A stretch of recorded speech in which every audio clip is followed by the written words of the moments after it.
documents required to open a demat and trading account at Zerodha. Here are the documents required to open a demat and trading account at Zerodha. I will recommend keeping soft copies of all these documents ready before you apply for opening the accounts, as you've to upload them during the account opening process. PAN card, card not valid without a sign, check reference below. Aadhaar card, with linked mobile number.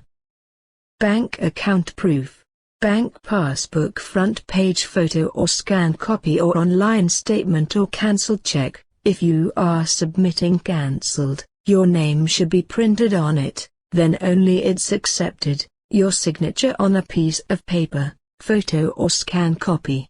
Income proof optional. Proof of income is required if you wish to trade in F&O or commodity. Acceptable documents are the recent salary slip or the last 6 months bank statement or IT. Benefits of opening Zerodha account with our link. 1. Trading calls and multi-bagger stock picks. 2.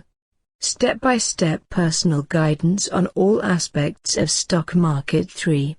Mentorship by 5-year experienced mentor. 4. Lifetime queries will be solved. 5. Will be added to Prime exclusive Telegram group.